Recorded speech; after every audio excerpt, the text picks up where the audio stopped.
Ils sont en train de nous emmener ouvertement, directement, dans une confrontation militaire avec la Russie. Tu te souviens quand Macron disait que l'envoi de troupes françaises en Ukraine n'était pas exclu? Tu sais, c'est l'histoire, vous êtes assis sur votre chaise, vous n'êtes pas assis, tu sais, quand ils ont fait l'interview avec lui.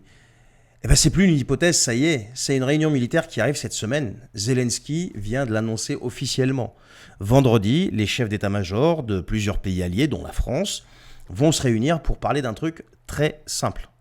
L'envoi de troupes étrangères en Ukraine. Alors, si tu crois que c'est du bluff, moi aussi j'ai cru que c'était du bluff pendant un moment, parce qu'à la sortie de la fameuse réunion de 31 chefs d'État, il devait y avoir une coalition, on s'est retrouvé avec une coalition à deux pays, donc l'Angleterre, la Grande-Bretagne, le Royaume-Uni et la France. Et donc il n'était plus question d'envoyer des troupes, il était question d'envoyer des conseillers, etc.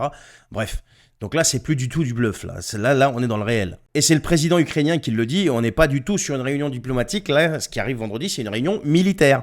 C'est pas on discute autour d'un café, on voit ce qu'on fait. Non, c'est on regarde qui envoie quoi, où et comment.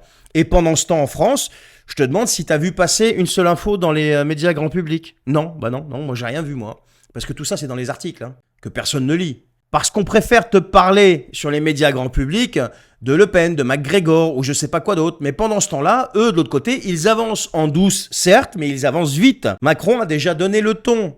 Il a dit, je cite, il ne faut rien s'interdire.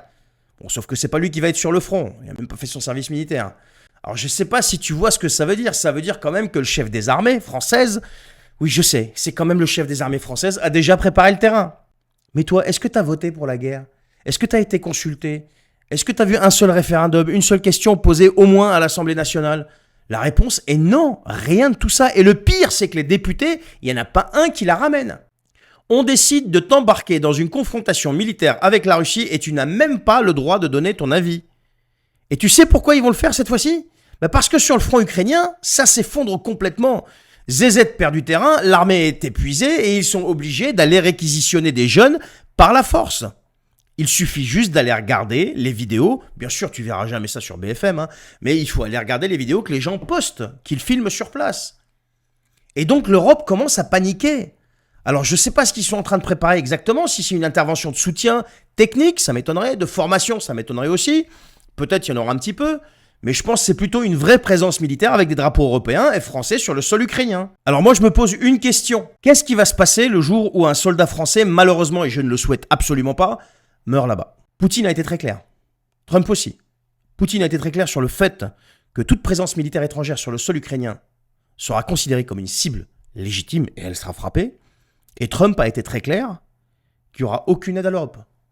Je veux dire, c'est limpide. Et donc, à ce moment-là, il n'y aura plus de machine arrière. On sera engagé officiellement, militairement, définitivement.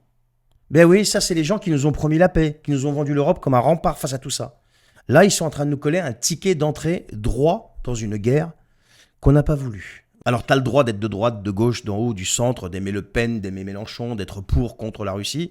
Mais si tu crois encore que tu vis dans une belle démocratie, comme on a connu peut-être par le passé, je dis peut-être parce que je commence à me poser énormément de questions même sur le passé, eh bien je pense qu'il va falloir se réveiller maintenant parce qu'après le point de bascule, eh bien ce sera trop tard. Allez, je te souhaite une bonne journée.